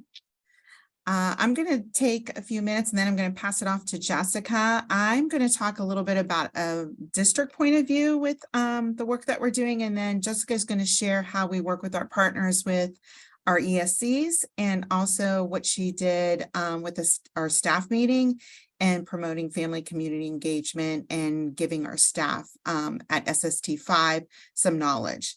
So just a couple things that I wanted to share is that I know Meredith talked about coordination, and I think that is huge. One thing that I've been working on with Latonia is involved in National Network Partnership Schools, and they're really involved in PBIS, and because then they're in designation, I'm their school improvement person. So not only to make my life easier, but I always think about what it's like to put that principal hat on and that superintendent hat, and plus the teachers and the families. How do we connect this work? So one thing that we've done is we put NNPS and PBIS on the DLT. So we are constantly talking about it. We put the action plans up there, their ATPs and their PBIS action plans. And one thing that we've come across is that we want to work on one thing. And I've learned so much through family community engagement and NNPS on chronic absenteeism. They gave us a nice website about Attendance Works.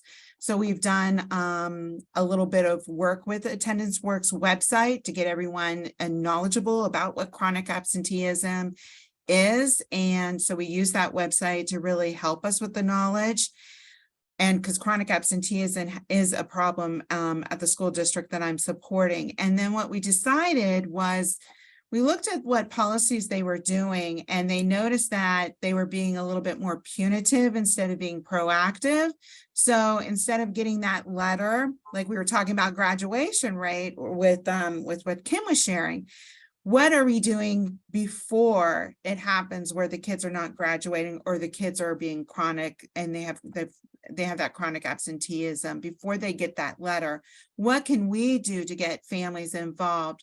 So I can show you something that we're working on. Latonia is creating a flow chart of getting families involved, and we actually have families on our team. So with this attendance flow chart, we're getting feedback from them.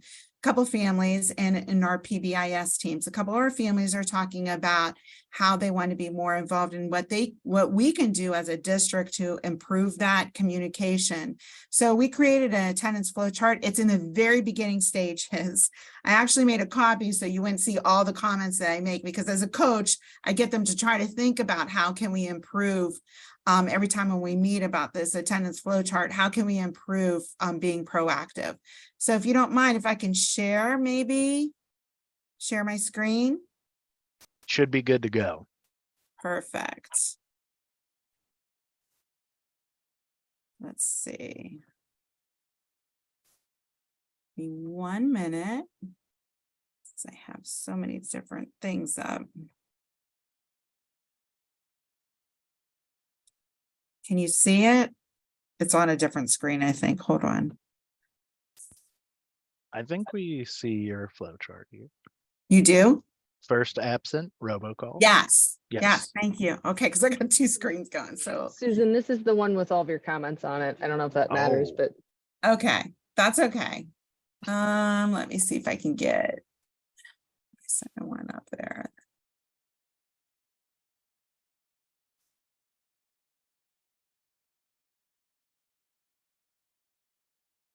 Do you see this one then? It's That okay. must be on a different screen, but Yeah, it's okay. It's okay. Can you see it now? Yeah, it's a little, oh, I think it's good. Sorry. Okay. It was tiny and then I realized I could reduce my gallery size.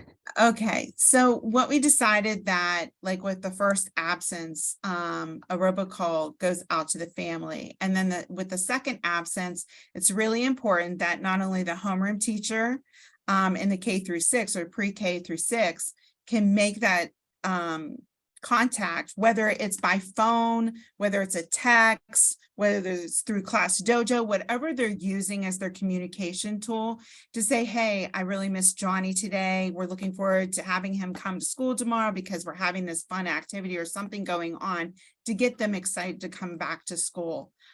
We also put in place in the upper grades, they have first thing in the morning is enrichment time. And that time they only have like 8 to 10 students. So how wonderful to build those relationships with those kids.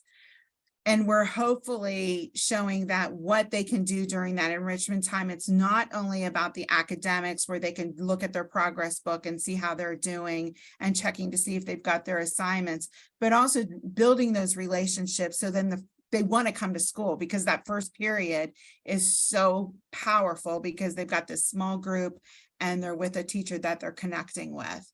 So that would happen also, that second absence that would come from that enrichment teacher, if not that homeroom teacher. And then as you can see, we have, other tier 1 strategies, and then we start building on the tier 2 strategies for days 4 and 5 absent. So I'm just trying to get them to think about how can we get the families more involved. First of all, how do we educate them about chronic absenteeism? I think that has been huge. So this is at the beginning stages. We just started this at the DLT, and then we are branching off with an attendance committee. And I encourage them to have 2 or 3 parents on that committee, as well as an ESC partner. So we're just at the beginning stages. But for me, I'm a person that I like to take action. So I love getting all this knowledge, but then what do I do to take back to look at something that a district is struggling in, and how can I support them? So that's what we're doing in Latonia. And I'm so grateful for all the help and support that we got through NNPS and through this group as well. So thank you. And I'm going to turn it off to take it to Jessica, who will talk about what she's been working on with our SST colleagues. Thank you. Thank you, Susan. Yeah, I can be really quick about this because I know we're over our time. Susan's been working very closely with her district to embed this work, whereas a lot of the rest of us here at SST5 have been just kind of folding it into our other coaching support, because not all of our districts are really ready for that intensive focus. I also am a new consultant here, so I feel like I'm constantly absorbing all kinds of new resources and not necessarily always knowing how to apply it. I've discovered that I hadn't really done a good job at sharing all of the knowledge that I gained from this network, and I wanted to improve on that. So talking with my director about how can I better share this information, she gave me an opportunity during a staff meeting to just kind of share these resources, but in an effort to build their capacity and not just hand them a bunch of random resources, I built an engagement activity for the staff to complete. So I can actually throw that in the chat here. But basically we broke off into groups and they each went over a scenario. These are all 100% fake scenarios. They might sound familiar. That was kind of the point. I will apologize in advance if sometimes it's a little cheeky because I was with my colleagues. But this was just an opportunity for the staff to kind of think through something that they might be working with when coaching in a district, and how can they then utilize some of these amazing resources and kind of interact with the website. I will also say, though, this was before the website all got changed over, but most of the links still worked.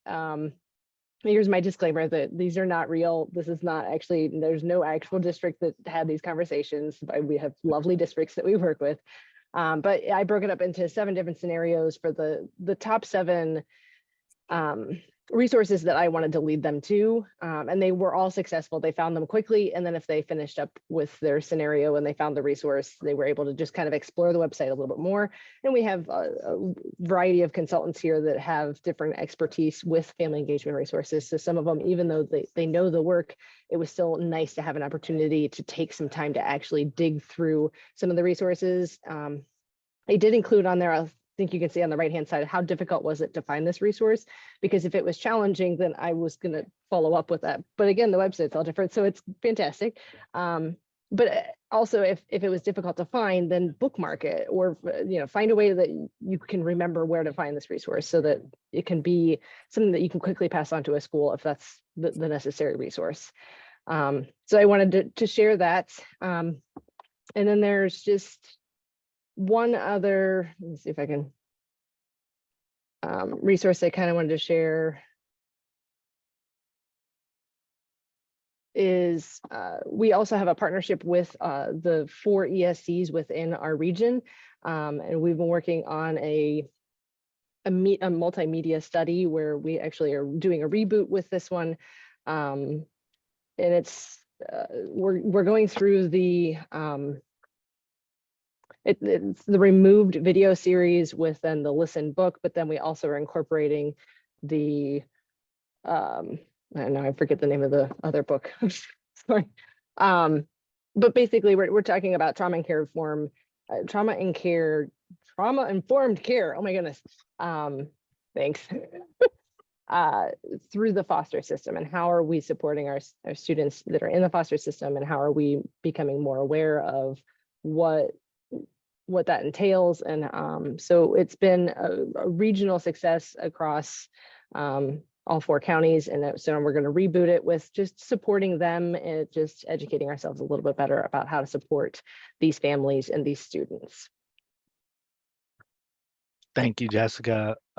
Great stuff from SST5. And this last thing you shared, got a soft spot for foster care youth and their families. So really appreciate you giving some due attention to that situation and those students and their experience. Excuse me, I keep clearing my throat. I'm sorry. We are finally to our great friends at Ocali. So thank you, Jessica. Thank you, SST5, Susan. And let's hear from Michelle. You're up.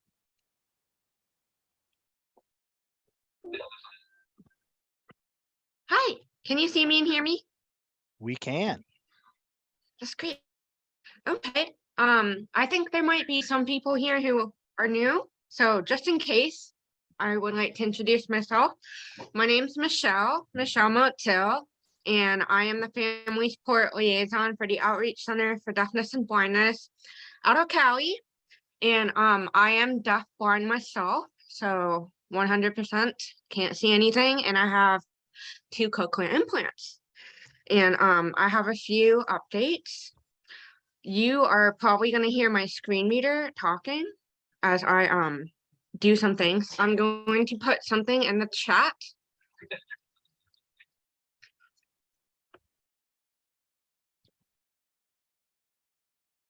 I hope that went through. If not, I'll try again. Okay. So the Outreach Center for Deafness and Blindness, we have been brainstorming how can we keep our SST people in the loop. And so we have developed something especially for you. It's called Virtual Meet and Eats. And it is just like 30 minutes of casual, informal. Here are some resources that we think you might find useful. And it's also an opportunity to just casually chit chat and share. There are several that are coming up. One is literally tomorrow, January 27th, and that's about promoting access. How do you get comfortable talking and communicating with people who are deaf or hard of hearing or blind, visually impaired? Because it's it's not necessarily obvious or intuitive to everyone. So that's the first one. Please register and please share with others. And then also the second link that I shared there, we have a new professional development system, I'm going to call it. And it's so that every visitor we have, they can personalize their learning experience. So if you're looking for a professional development, or anybody is, that's related to deafness or blindness, you can get credit. So we have ASHA credit, I think provider service credit. We have lots of different for modules, webinars, and other such courses. So you can kind of pick and choose your personal learning. And we made sure to include families in this as well. So it is not only for professionals. There are opportunities for families to personalize their own learning as well. And then we have another episode of Journey Towards Independence coming up. And this one is featuring audiology and self-advocacy. So me and my guide dog, Tani, we go to a doctor appointment. And the idea is to help families, professionals, and the students themselves. I love it when students themselves are the ones that are participating as an audience. How do you practice type stuff independently? We want our kids to grow up to have control over their own medical health history and life and so on. So please register for that. It was supposed to air yesterday, but we got a really unexpected snow day. So it's been postponed. There's still time to register for that. And and then one last little announcement is I am not going to be here for the next couple of sessions because I'm expecting to give birth to my first son, which is very exciting. And I hope you don't mind though. I love this network so much. I might ask one of my coworkers to pop in my stead so that we can still be connected with each other. Well, Michelle, first of all, absolute congratulations. And we hope that that time is one of joy and happiness and getting it's a little terrifying situated. too, but yeah. Yes, I also would feel that way, but I was trying to be very positive. I think this will be great time for you. But on to the practical side, we would always welcome any of your colleagues with or without you, and it's just really exciting. So thank you so much for sharing with us your wonderful news. Okay.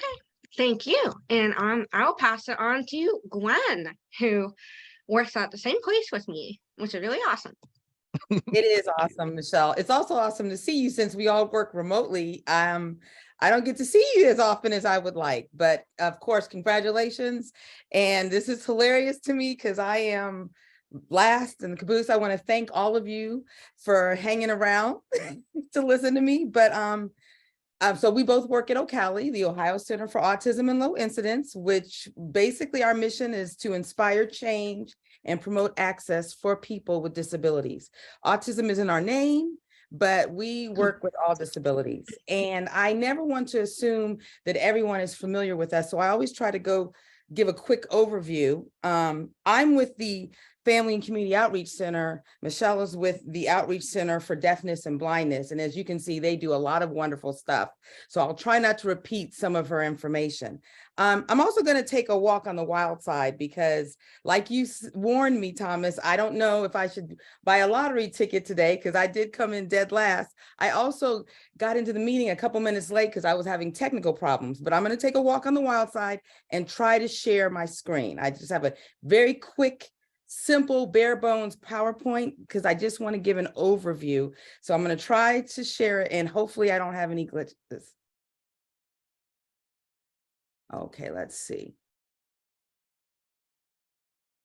and it's not coming up. Okay. You know what? I'm just going to go on without that. I'm not surprised. But anyway, like I said, we try to inspire change and promote access for people with disabilities. The one reason I wanted the PowerPoint, I just wanted to give a quick overview. We have 10 wonderful centers, and the lifeblood of Ocali is collaborating. That's one of the reasons I love this network. It is in the spirit of what Ocali does. There are so many great ideas that come out of this, and I just wanted to give a quick overview.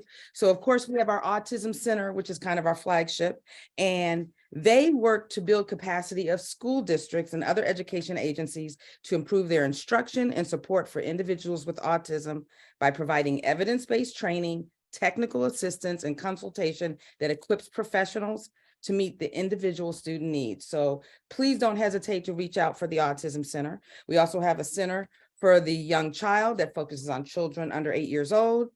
Have My Center, Family and Community Outreach. We have a Lifespan Transition Center that works with individuals who are transitioning out of school. We have a Teaching Diverse Learners Center, which is wonderful, and they have so much information. Please don't hesitate to reach out. Our website, all this information is on our website, ocali.org, OCALI.org. And we have a Universal Design Learning Center, centers that focus on assistive technology and accessible education materials. And we have an Office of Policy. And of course, you may be aware, thank you, I appreciate you bringing that up. You may be aware of our annual conference, OcaliCon. It's every year in November. There's a parent-mentor networking session during that. Although Ohio is the first name in our company's name, we actually reach beyond Ohio. Ohio is our first love, but during OcaliCon, we were in multiple countries. We had representation from, I can't even remember the number, but tens of different countries. We had representation from all 88 counties in Ohio and all 50 states. So we really try to increase our reach for that. But you may be aware because of the parent-mentor involvement. And we also have a lending library, which we have a lot of different materials that you can borrow for free, and we'll even ship it to you for free. So I just wanted you to be aware of everything we offer. Everything overlaps, everything's connected, and we're just committed to supporting families in education and throughout life. I want to tell you a little bit more details about my particular center, the Parent and the Family and Community Outreach Center. We do a lot of different things. We are basically committed to equipping and empowering families with knowledge, information, and resources to support the whole family, as well as the person with a disability. One of our basic things we do is we have timely webinars throughout the year, and they cover a wide range of subjects. Everything from guardianship, stable accounts. We just had one not that long ago on supplemental security income, or SSI. And last week we just did one on IEPs, which was very, very interesting. We're planning in the weeks to come something on dealing with dental care for your child with a disability, and even dating, sex, and social issues. So stay tuned for that. You can look and see when those are coming up on our website that Thomas is so kind to show. We have a program called Band Together Central Ohio, which I just absolutely love, BTCO. And basically it's a disability and autism friendly open mic.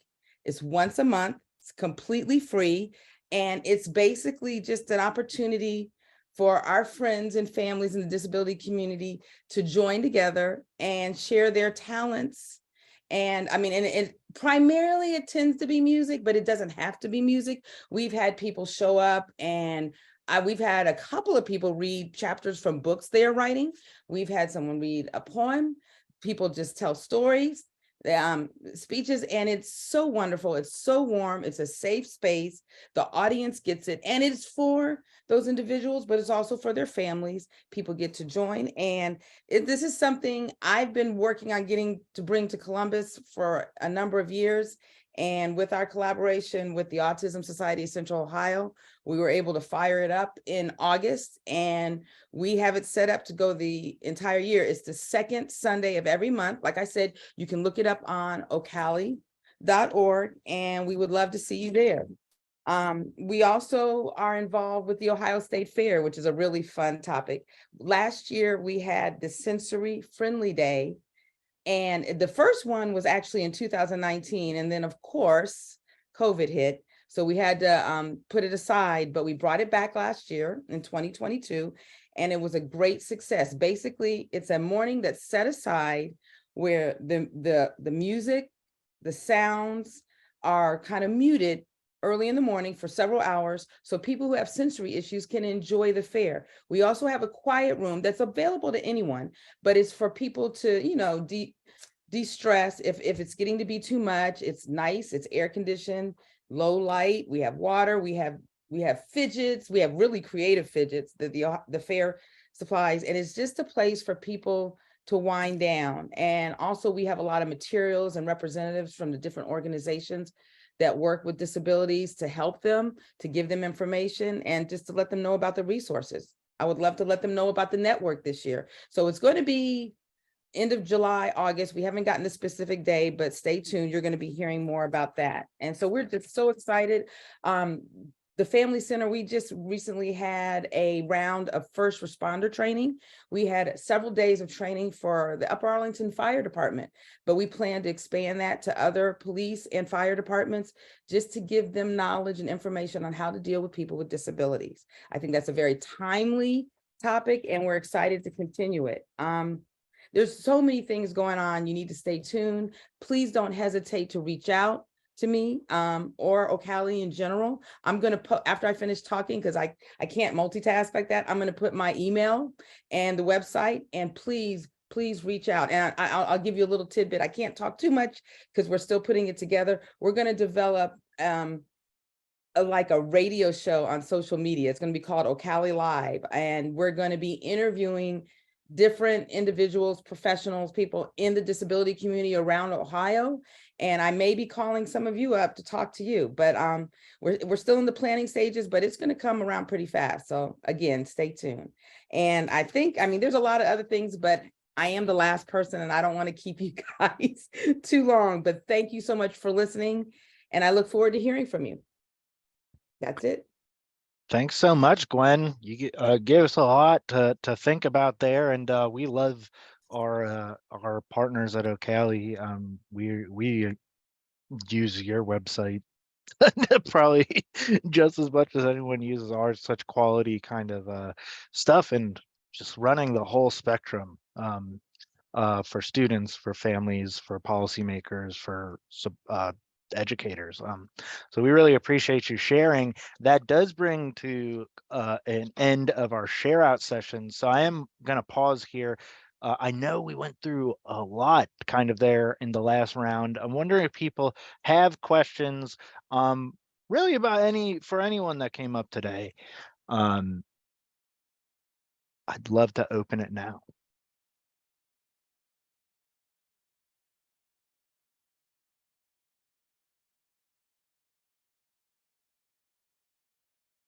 I don't have a question, just a overall statement. I really appreciate the meeting today. So thank you so much, Tom, for putting this together and organizing it. Sometimes we don't have an opportunity to just sit and talk and listen to hear some of the things that are happening in the other regions, because we don't all come together like we were prior to COVID. So thank you for that opportunity to just have this time and space to do that.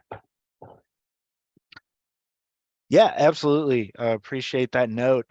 Something that really struck me on that same chord is that we got some really awesome work going on and some really intense work going on in specific areas. And it is just such a joy and a pride to see that family engagement is not just, we're not just talking about beyond the bake sale stuff. And while we do talk about shifting perceptions and such, we had people come up here and say, I am weaving family engagement into post-secondary success for students, and this is how I'm doing it. We had people come up here and say, I am weaving family engagement into PBIS, and this is how I'm doing it. And this has really been evident of kind of the growth, of this work, and really getting some grip in how we think about education planning and continuous improvement.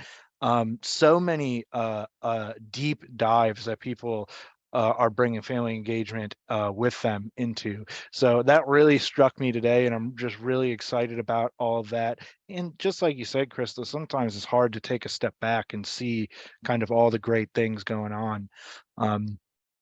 So I'm wondering if if the other questions are coming up at all for people.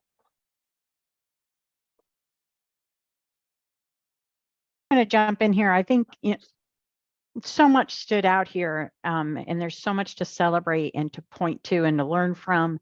I guess Amy Luttrell is speaking about this group of families that she has nurtured for so long that I'm sure continues to like lose members and gain members, but how she holds them so close, Amy, and how you how they inform what you do and they work alongside you in your region. And I know that we are really working hard on making sure that like what we do in the center at Ohio State is informed by families. And you do that so well. And I was really that's so important for our work too, that we're keeping that voice of families. We got our ear to them, and they're a part, just a part of that work with us alongside us. So I really appreciate that. And also, one of the things when I think about like the goals of this network, this idea of like that you all are a resource to and helping to build the capacity of the others on your teams.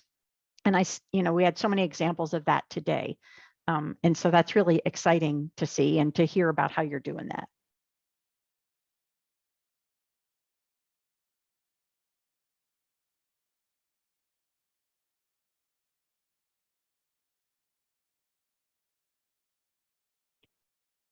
Okay, so if there's not, I will pause here. If anyone yell at me, raise your hand, throw it in the chat. If there are still questions, but just to keep progressing in the meeting, I was thinking of getting us just in smaller groups of maybe about 3-4 people, just to debrief some of the things we heard today, things that struck you.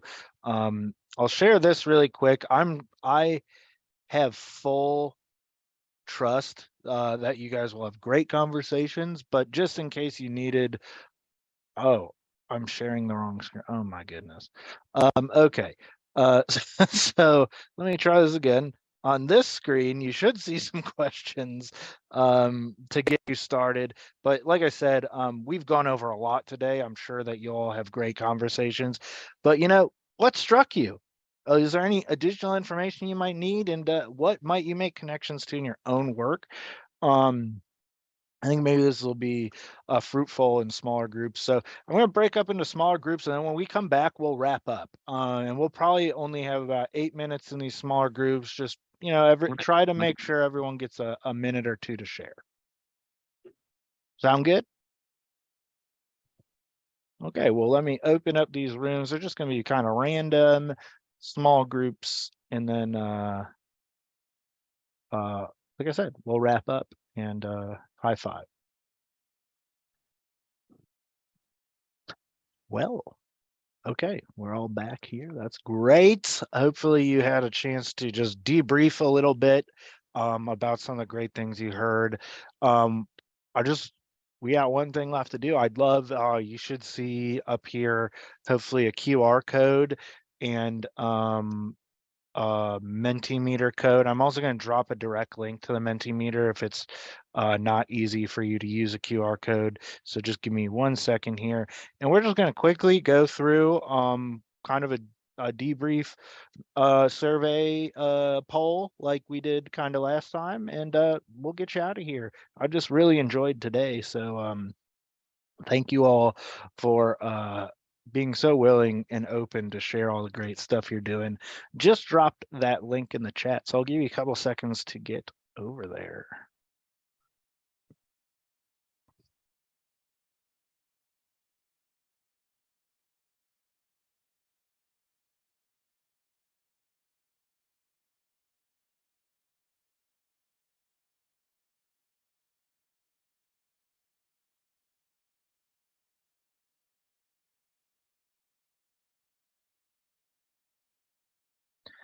Wow. My internet is like really slow. Got about 11 of us over there, which is a good number. I'll just give it a couple more seconds in case people, you know, are you know, sometimes there's a lot of clicking going on. So I'll just give a second there. Very flattering first question, so thank you.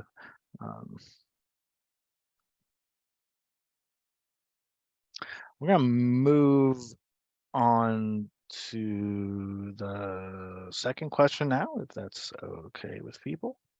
So follow along on your devices.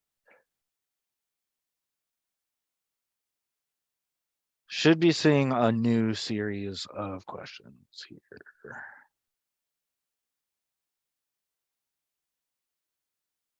Yes, it has been flurrying here in Columbus as well.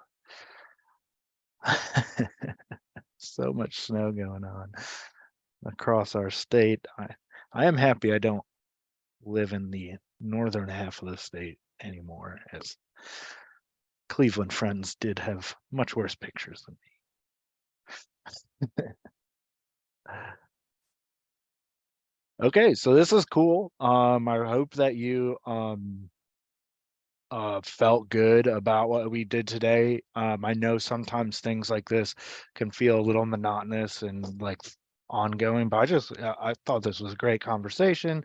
So this is great. We'll move just to one more question. And just while we're doing that, just know that, like I kind of mentioned at the beginning, this was kind of almost like a midpoint meeting of our network year. We're going to get March 1st, I believe, is the next meeting. We're going to get back at it with some professional learning. We'll have Dr. Hicks come back talking about special education and families. We'll also be diving back into the NAFSC's core competencies for family facing pros. So be ready to get into some deep learning, and of course we'll keep sharing and stuff, but this is a just a space for you as we enter into this new year and look towards more professional learning, if there's anything on your mind that we could.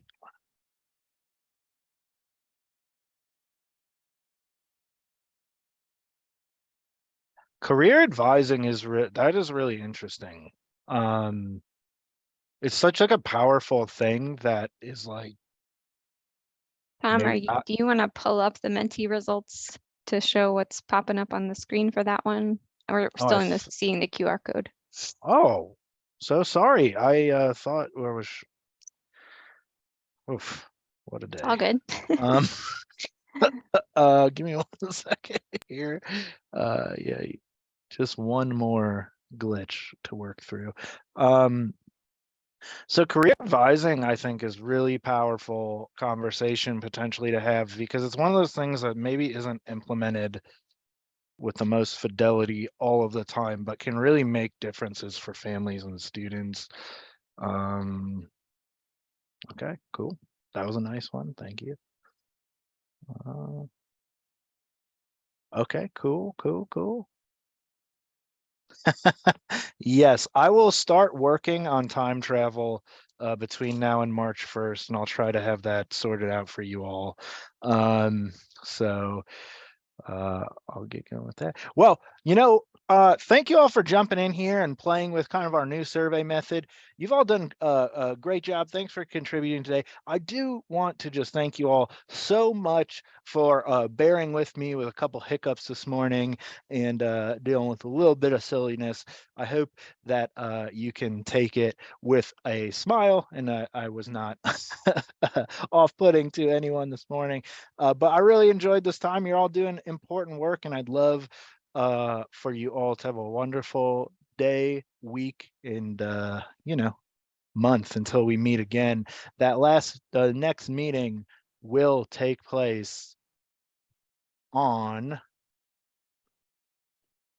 March 1st, 2023, same link, same time, but I'll send out a reminder ahead of time. So thank y'all. I'll be on here for a couple minutes if anyone wants to stay after. and that's all. That's all. I don't know. I can't talk today. Get away from me before you catch it, whatever I have.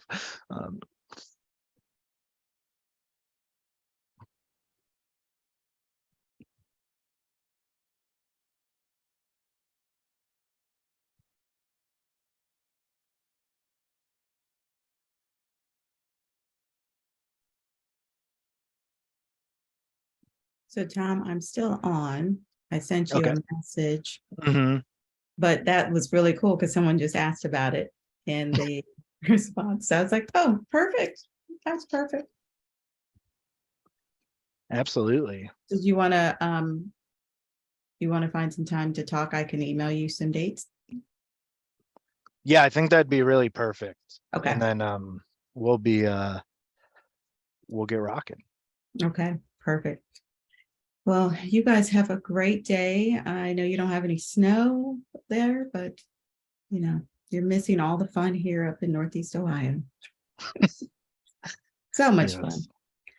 Yeah. Well, One be of our, safe. we will, one of the districts, the student sent the superintendent a letter yesterday asking for a snow day. And obviously it was a snow day yesterday, so he had said, thank you for the letter. So yeah, they were begging for a snow day. Today they're back in session, so it is what it is. But thanks again and have a great week. Bye. Yes.